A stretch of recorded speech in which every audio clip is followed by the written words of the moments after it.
Hi YouTube, berdua masa kalau mau moजाङै दं खोमा come to the point ABSU सोरमार आंनि नुनाय मथे ABSU सोरमार दायो बे आंनि कुइसन माने आं बेखौ मानो कुइसन सोंदों बेखौ आं खोन्थानो सानदों अके ABSU आ जोंनि थाखायसो जेनेबा जि प्रस्पेरिटी लाबोनो बर' हारियाव प्रस्पेरिटी लाबोनो होननानै डेभलपनि खोथायाव दङ आं साइड मोनसेयाव फरायदों आरोना डेभलपनि खोथायाव बुंदों आरो जेनेबा जि जोंनि थांखि बड'लेण्ड थांखि बेखौ खालामनो सक्सेस जाहोनो थाखायसो बे होननानै बुंदों माबायाव आरोना वेबसाइटआव नायदोंमोन ABSU सामथिं वर्डप्रेस आरो माबा मोनसे दि वेबसाइटमोन आं बे खोथाखौ सानबाय थादों आरो दे मेन जेनेबा जि भाइरेल जागासिनो इलेक्सननि उनाव बिराद भाइरेल जागासिनो सोरबा गाज्रि भिडिअ फैगासिनो सोरबा फट' साफायनायनो सोरबा माबानायनो एक्सन मानो लाला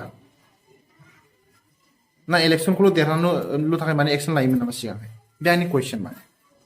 नोंसोर रागाजों जोंहा I don't give a sheet about that आं नोंसोरनि बे बिराद इम्पर्टेन्ट खोथा बेनिखायसो आं बे भिडिअ बानायदों एबसुनि सायावहाय रागा दं आंनावबो सासे बर' जानानै मोनसे रागा दं आंनावबो कि मानो एक्सन लाया ना VIP जाबाय नामा बिसोरो हा फिल्म जि एक्टर एक्ट्रेसफोर बिसोर VIP थार नामा एक्सन लानो हाया नामा आरो गथ'फोरखौ मा लेसन होगोन दायो माने मा फोरोंगोन गथ'फोरखौ एक्सन लाबासो मोनसे लेसन हाबगोन दा गथ'फोरनाव गिनाय मोनसे हाबगोन दा कि लाइक अ बिदि खालामबा एबसुफ्रा बुयोलै बे दायो एक्सन लायाबा एबसुफ्रा जेबो एक्सन लायाबा व्हाट इज द यूज मा यूज जागोन होनबालाय एबसुआलाय इलेक्सननि थाखायल' यूज जागोन नामा जि दायो रुलिं पार्टि दं बिनि थाखायल' यूज नामा बे आंनि कुइसन माने जेबो गाज्रि मोननांगौ गैया बेहाय सानथावथाव खोथासो बियो बिराद सानथावथाव खोथा जोंखावनांगौ आंनि दिमागाव दायो माने मानो एक्सन लाया एफा गाज्रि फैबाय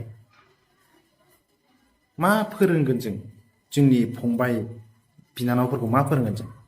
बिसिनि खर'आव बिदिसो हाबना थासिगोन जेनेबा एबसुफ्रा जेबो खामानि गैला दायो जेबो एक्सन लायालै फिल्म स्टार बा बेनल' खालामो एबा फिल्मनि एक्टर एक्ट्रेस बा बेनल' खालामो खोथा जोब्बाय बिदिल'सो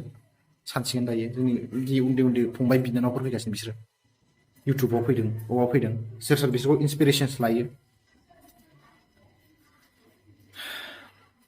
नन पलिटिकल अर्गेनाइजेशनमोन अके उपेन्द्र सार आना जि उपेन्द्रनाथ ब्रह्म सारा बेखौहाय दाजेननायाव नन पलिटिकल अर्गेनाइजेशनमोन बा दायोथ' पलिटिक्स बायदिसो थांबाय मा होनबावनो आं रिक्वेस्ट खालामो एबसुफोरखौ जायनि जायगायानो जाथों अपिनियन जाथों प्लिज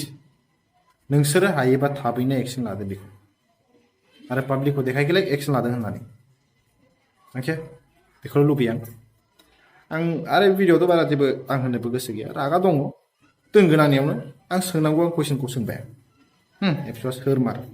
सोरबा सासे एबसु मारबा इउटुबारफोर दंबा प्लिज एसे एक्सप्लेन खालामदो एबसुआ सोरमार आरो मानो एक्सन लाया बेखौबो एक्सप्लेन खालामबा मोजां आंनिबा अके मानो नोंसोरो एक्सन लाया दायो बेफोरखौ खोन्थाबा मोजां मानो होनबा डेभलपजोंलाय डेभलप जाबाय दे मोनसे खोथा ना जेब्ला बे उन्दै उन्दै गथ'फ्रा देरफुनाय गथ'फ्रा गाज्रि जाबालाय माथो ना डेभलप खालामनांगौ जेबो लाब गैया ना फायदा गैयाथ' स' बेसेनोसै लाभ इउ अल आरो आं आसा खालामो सोरबा सासे एबसुफोरा नुदोंबा प्लिज एसे सानदो खोथाखौ बिजिरना नायदो नोंसोरो बे आंनि कुइसन्सफोरखौ एसे बिजिर प्लिज अननानै बेसेनोसै लाभ इउ अल पिस आउट